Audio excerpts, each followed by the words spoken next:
तो welcome back guys, कैसे हैं आप सब? होप सो बहुत अच्छे होंगे। मैं हूं आपका होस्ट प्रतीक। आज जो है बहुत इंपॉर्टेंट टॉपिक है। क्योंकि देखिए ये आपको पाथवे दिलाएगा। पाथवे किस चीज का? आपको गोल की तरफ का।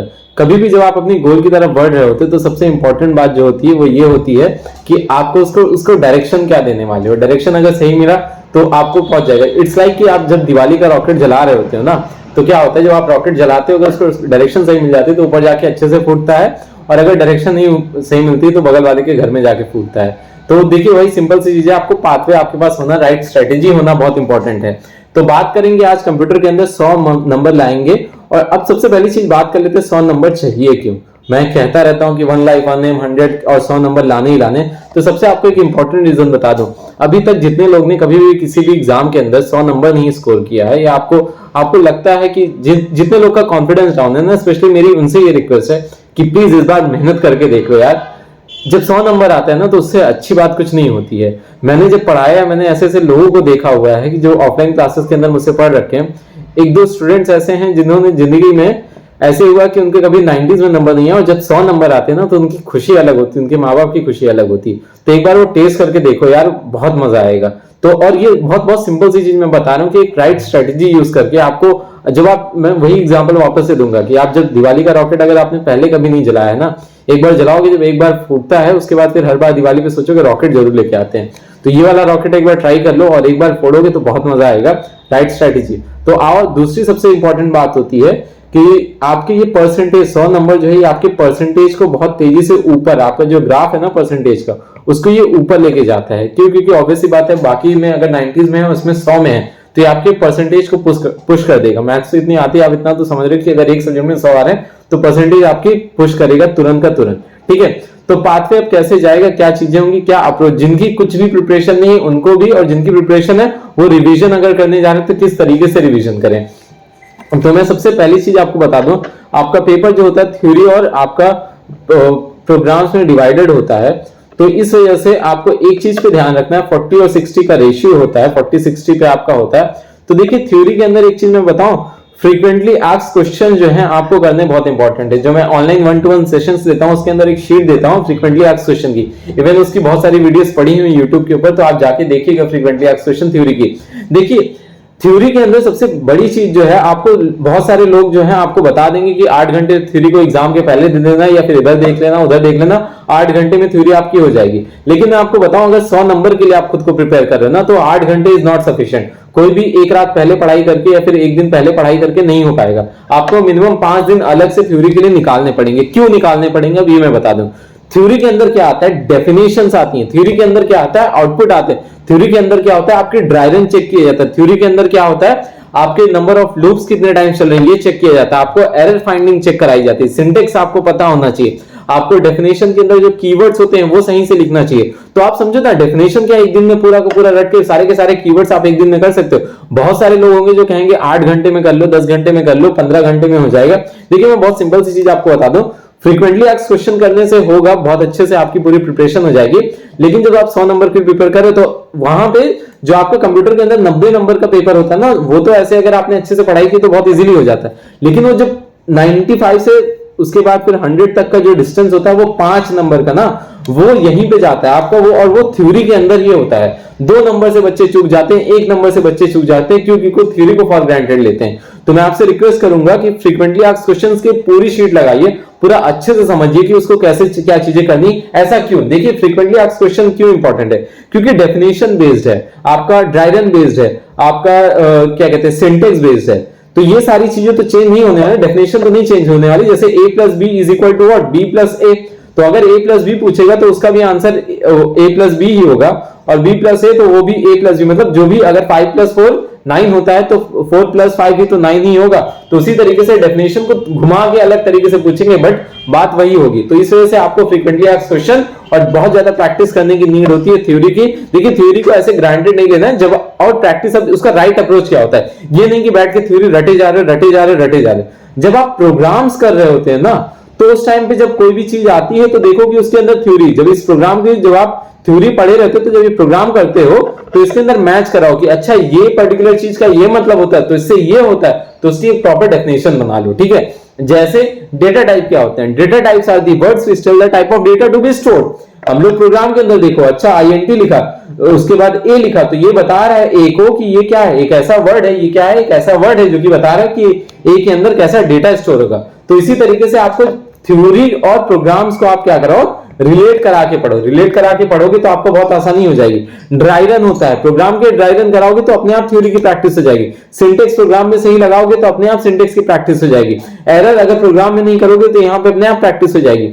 तो इसी तरीके से आपको दोनों को कोरिलेट करके, बहुत बहुत गलत अप्रोच उनका होता है जो लोग केवल थ्योरी को रट्टाफिकेशन की तरह ले जाते हैं। ऐसा नहीं है, आपका पूरा का पूरा कंप्यूटर क्या है, एक लैंग्वेज है, जावा क्या है, एक लैंग्वेज है। लैंग्वेज के अंदर सब कुछ बहुत लॉजिकल है, इसके अंदर क्या है, लॉजिकल है। दैट मींस आपको हर एक डेफिनेशन के पीछे प्रोग्राम से एक प्रैक्टिकल है, उस प्रैक्टिकल को उठा के एक डेफिनेशन डिराइव करो, समझने की कोशिश करो, उसके कीवर्ड्स देखने की कोशिश करो। इस तरीके से आपको पूरा का पूरा हो जाएगा। चलिए अब प्रोग्राम की बात करते हैं कि प्रोग्राम को कैसे किया जाता है। प्रोग्राम का एक मैं फ्लो चार्ट आपको बता रहा हूं, इसको एकदम अच्छे से समझ लो। जिनकी अभी बिल्कुल प्रिपरेशन नहीं है या फिर जिनकी है भी, उनको भी जाना चाहिए, ठीक है। तो सबसे पहले आप क्या कर लो, बेसिक्स के ऊपर थोड़ा सा पढ़ लो। सबसे पहले क्या कर लो, बेसिक्स थोड़ा सा पढ़ लो। इंट्रोडक्शन ऑफ जावा क्या होता है, क्या चीजें होती है, ये मैं एकदम जीरो से जो लोग हैं ना उनके लिए भी मैं बता रहा हूं, उनके लिए स्पेशली बता रहा हूं। इंट्रोडक्शन ऑफ जावा पढ़ो, जावा क्यों आई थी, क्या है क्या नहीं है, ये सारी चीजें अच्छे से पढ़ लो। उसके बाद फिर दूसरी चीज जो है आपको पढ़ना होगा ऑपरेटर्स के बारे में, डेटा टाइप के बारे में। दूसरा जो पढ़ो ऑपरेटर्स पढ़ो, डेटा टाइप पढ़ो, ये सारी चीजें। पहले बेसिक पढ़ो कि जावा क्यों आई थी, क्या है क्या नहीं है, हाई लेवल लैंग्वेज क्या होती है, इंटरप्रेटर क्या होते हैं, आपके कंपाइलर क्या होते हैं, ये सब मतलब पूरा का पूरा जावा काम कैसे करती है, ये सारी चीज समझ लो। फिर ऑपरेटर्स के बारे में पढ़ लो, डेटा टाइप्स के बारे में पढ़ लो, वेरिएबल्स के बारे में पढ़ लो। ये सब चीजें क्या होती हैं, ये आपके बिल्डिंग ब्लॉक्स होते हैं। ये क्या होते हैं, आपके बिल्डिंग ब्लॉक्स, क्योंकि ये सब टोकन्स कहलाते हैं, ठीक है। बिल्डिंग ब्लॉक्स होते हैं पूरे के पूरे प्रोग्राम, इन्हीं को छोटे छोटे पार्ट्स मिला के पूरा का पूरा एक प्रोग्राम, जैसे बॉडी के अंदर सेल्स को मिला के टिश्यू बनता है, टिश्यू को मिला के फिर आपका ऑर्गन बनता है, ऑर्गन को मिला के ऑर्गन सिस्टम बनता है, ऑर्गन सिस्टम को मिला के पूरी बॉडी बनती है। उसी तरीके से आपका छोटे छोटे टोकन्स को मिला के स्टेटमेंट बनता है, स्टेटमेंट को मिला के सेट ऑफ स्टेटमेंट बनता है, सेट ऑफ स्टेटमेंट्स को मिला के पूरा का पूरा एक फंक्शन बनता है, फंक्शंस को मिला के पूरा का पूरा प्रोग्राम बनता है। तो इस वजह से ऑपरेटर्स क्या होते हैं, डेटा टाइप क्या होते हैं, वेरिएबल्स क्या होते हैं, इसको एक दिन दे दो, इसको एक दिन दे दो। मतलब देखो कंप्यूटर को बहुत ज्यादा दिन में 1-1.5 घंटा दे दो, मोर देन इनफ है, ठीक है। आने वाले 30 से 40 दिन अगर आप 1-1.5 घंटा डेली दे देते हो तो आपकी आराम से पूरी प्रिपरेशन खत्म हो जाएगी, ठीक है।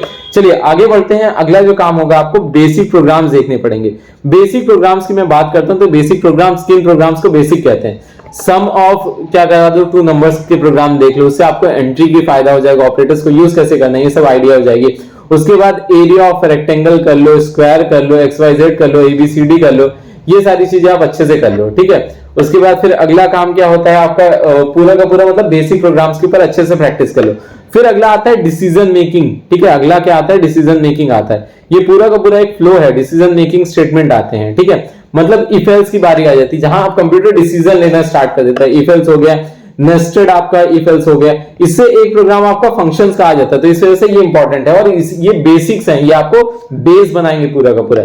इसको फिर आगे आप टाइम दे दो। उसके बाद फिर आपका मेन्यू ड्रिवन प्रोग्राम हो गया, दैट इज आपका स्विच केस हो गया, उसको टाइम दो। उसके बाद आप स्विच केस के ऊपर मूव करो। स्विच केस ये सब जब खत्म हो जाए, इसी के अंदर आपका टर्नरी ऑपरेटर होता है, जिसके ऊपर भी मैंने वीडियो डाल रखी है, टर्नरी आप देख लो। ये खत्म हो जाए तो फिर अगला आप लूपिंग पे आओगे। अगला काम आप कहां पे आओगे, लूपिंग पे आओगे। लूपिंग के अंदर सबसे पहले आप स्टार्ट करना पैटर्न से। सबसे पहले आप किससे स्टार्ट करना, पैटर्न। पैटर्न में एकदम बेसिक पैटर्न से, स्टार स्टार वाले, ठीक है। उसके बाद फिर आप किस पे जाना, फिर आप जाना सीरीज के ऊपर। सीरीज से आपका कॉन्फिडेंस और बूस्ट अप होगा। फिर सीरीज खत्म करने के बाद फिर तीसरा काम करना, आप नंबर्स पे जाना। पैटर्न्स करना, सीरीज करना, फिर नंबर्स पे जाना। जितने भी प्रोग्राम पैटर्न से रिलेटेड है, जितने भी प्रोग्राम सीरीज से रिलेटेड है, जितने भी प्रोग्राम नंबर से रिलेटेड है, उसको देख लेना, ठीक है। चलिए अब आप जो है लूपिंग को बहुत ज्यादा अच्छे से प्रैक्टिस कर लेना। एटलीस्ट 7 डेज जो है आप पूरी पूरी एकदम अच्छे से लूपिंग को घिस डालना, जितने तरीके से कि प्रोग्राम 2 दिन पैटर्न को घिस लो, 1 दिन आप 2 दिन आप इसको घिस लो और 2 दिन इसको घिस लो और 1 दिन पूरा का पूरा रिवीजन लगा दो। देखिए मैं बहुत प्रैक्टिकल अप्रोच में ले रहा हूं, हवा हवाई बातें नहीं कर रहा हूं आपको, ऐसे कि भाई सच में 100 नंबर के लिए आपको प्रिपेयर कर रहा हूं। 10 दिन में, 20 दिन में, 25 दिन वाली बात बिल्कुल नहीं कर रहा हूं, ठीक है।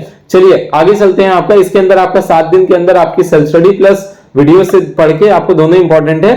और जो हमने एक नया फ्रेश बैच स्टार्ट किया हुआ है, देखिए सब कुछ यूट्यूब पे अपलोड कर पाना थोड़ा सा पॉसिबल नहीं था, इस वजह से 1-to-1 सेशंस आपके हमने कर रखे हैं, आपको एक हैंड होल्डिंग सपोर्ट मिले। आपको देखिए 24/7 हमने डाउट सॉल्विंग का एक पोर्टल बना दिया है जिसपे आप आराम से 24/7 अपने डाउट्स पूछ सकते हैं। तो ये सारी चीजें मैं लेके आ चुका हूँ। जो भी दिक्कत हो रही भाई एकदम, मतलब मैं तो ऐसे हूं कि भाई आपके लिए हूं, आपको बस मेरे साथ लग के काम कर लो, 100 नंबर की तैयारी कर लो, 100 नंबर लेके आ जाओ, अपना अपना जान लगा दो, ठीक है। मतलब ऐसे समझ लो, जान इन द सेंस जंग पे नहीं जा रहे हो, आपको अपनी ये सोच लेना, दिमाग में सोच लेना कि 100 नंबर ला के रहने, चाहे जो हो जाए, ठीक है। चलो फिर अगला काम ये जब खत्म हो जाए ना, तो एरेज की तरफ जाना है। एरेज के अंदर क्या है, सॉर्टिंग है आपकी। सॉर्टिंग से पहले सबसे पहले आप समझना सर्चिंग देखना, उससे पहले बेसिक प्रोग्राम, फिर सर्चिंग देखना, फिर सॉर्टिंग देखना। सर्चिंग के अंदर दो टाइप के आएंगे। अगर बात करें इस बार के सिलेबस की 23 की, तो उसके अंदर सॉर्टिंग जो है केवल और केवल एक है, तो आप सॉर्टिंग देख लेना उसको। उसके बाद फिर आप अगर मर्जिंग देखना चाहो तो देख लो, क्योंकि मर्जिंग से क्या होता है, बेसिक्स थोड़े से और अच्छे से मजबूत हो जाते हैं। इसको खत्म करने के बाद फिर आप बढ़ना अगला स्ट्रिंग की तरफ। स्ट्रिंग के अंदर सबसे पहले कैरेक्टर के सारे प्रोग्राम्स करना, कैरेक्टर के फंक्शंस के बारे में पढ़ना, ठीक है, फंक्शंस को अप्रोच करना। कैरेक्टर का खत्म करने के बाद स्ट्रिंग पढ़ना, स्ट्रिंग के फंक्शंस फिर पढ़ना, फिर उनके ऊपर खूब सारे प्रोग्राम लगाना। उसके ऊपर भी पूरी मैंने जो है करीब 60 प्रोग्राम की पूरी वर्कशीट बना रखी है। उस 60 प्रोग्राम को कर लो, आपके स्ट्रिंग का एक क्वेश्चन को हिला नहीं सकता। आपको कितना टफ से टफ क्वेश्चन देता है, आप आराम से कर लोगे, ठीक है। तो ये सारी चीजें भी हम लोग जो है आगे देखते रहेंगे। उसके बाद फिर ये खत्म करने के बाद फिर बढ़ेंगे हम लोग फंक्शंस की तरफ। फिर हम लोग किधर बढ़ेंगे, फंक्शंस की तरफ। फंक्शंस क्या होता है, आपका यूजर डिफाइंड फंक्शंस होता है, तो इसकी आपको वापस से क्या करनी पड़ती है, प्रैक्टिस करनी पड़ेगी। फंक्शन पूरा का पूरा प्रैक्टिस बेस्ड है। इसके अंदर आपको क्या रहता है, लॉजिक जो है जितने ऊपर के टॉपिक है, स्ट्रिंग, एरे, इफ एल्स, उसके बाद लूपिंग, इसी सब के रहेंगे। लेकिन इसके अंदर क्या हो जाता है, आपका सिंटेक्स बहुत ज्यादा यूज होता है, मतलब आपको सिंटेक्स का ध्यान देना पड़ता है। ऑब्जेक्ट्स कैसे बनाते हैं, फंक्शन को कॉल कैसे करना है, फंक्शन का डेफिनेशन क्या होता है, फंक्शन की पैरामीटर्स क्या होते हैं, कैसे क्या सारी चीजें होती है, वो आपको सिंटेक्स बेस्ड बहुत ज्यादा है फंक्शन। तो फंक्शन की आपको प्रैक्टिस करनी है। उसके बाद उसी के अंदर आपका फंक्शन ओवरलोडिंग आता है। उसके बाद आपका इसी के अंदर क्या आता है, फंक्शन ओवरलोडिंग को आपको समझना होगा। फिर अगली जो चीज आती है वो आती है कंस्ट्रक्टर। कंस्ट्रक्टर को आपको अच्छे से, कंस्ट्रक्टर का देखिए, फंक्शन और कंस्ट्रक्टर मिला के टोटल 2 प्रोग्राम आते हैं। एक नॉर्मल फंक्शन जिसके अंदर क्लास है, बेसिक कॉम्पिटिशन ऑफ, मतलब आपको कंस्ट्रक्टर के सारे क्या दे दी जाते हैं, डिटेल्स दे दी जाती है उसके अकॉर्डिंग प्रोग्राम, और एक कंस्ट्रक्टर ओवरलोडिंग या फंक्शन ओवरलोडिंग से रिलेटेड एक प्रोग्राम आ जाता है। तो इस वजह से इसको आपको समझना बहुत ज्यादा इंपॉर्टेंट है। और सारे प्रोग्राम ये दोनों चीजें बहुत सिंपल हैं। आपको देखिए प्रॉब्लम क्या होती है कि यहां आते आते तक एनर्जी बहुत ड्रेन आउट हो चुकी है, तो लोग सोचते हैं फंक्शन को उतना टाइम नहीं देते। ये सबको आपको टाइम देना है, एनर्जी ड्रेन आउट नहीं करनी है। अगर लग रहा है कि भाई तो ब्रेक ले लो, 1-2 दिन कंप्यूटर मत पढ़ना। अगर ड्रेन आउट लग रही है तो 1-2 दिन कंप्यूटर मत पढ़ना, दूसरे सब्जेक्ट्स को टाइम दे देना, उसको भी इंपॉर्टेंस देना, ठीक है। ये सारी चीजें जब खत्म हो जाए तो उसके बाद फिर वापस से एक बार उठा के क्या देख लेना, इन सब की फ्रीक्वेंटली आस्क्ड क्वेश्चन की थ्योरी देख लेना, प्लस आउटपुट देख लेना।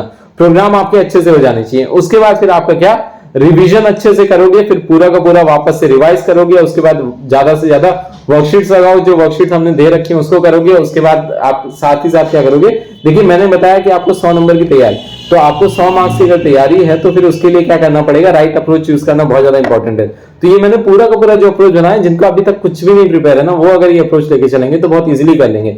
और आपके लिए ऐसी ही बहुत सारी, अभी ये मैंने पूरा का पूरा आपको एक फ्लो चार्ट दे दिया है। फ्लो चार्ट के अकॉर्डिंग आप चलते रहो, आगे बढ़ते रहो, देखते रहो कि कैसे क्या चीजें हो जाएंगे, ठीक है। इसको देखो आराम से, इसकी तरफ नजर मारो कि क्या हो सकता है क्या नहीं हो सकता है, नजर मारो। उसके बाद फिर जो भी दिक्कत होती है नीचे कमेंट करके बताओ, मुझे आपको कोऑर्डिनेट करना है, प्रतीक 231 आप इंस्टा के ऊपर कनेक्ट कर सकते हो, ठीक है। जो भी प्रॉब्लम हो रही बताओ, मैं आपके साथ खड़ा हूं। आपको केवल और केवल एक चीज पे ध्यान देना है, 100 नंबर, ठीक है। और नीचे मैं चाहता हूं प्लीज आप कमेंट करके बताओ कि भाई 100 नंबर मुझे लाने, जिसको 100 नंबर लाने नीचे कमेंट करके बताओ, मैं आप सबके साथ खड़ा हूं। So fine, all the best team, thank you. आप प्लीज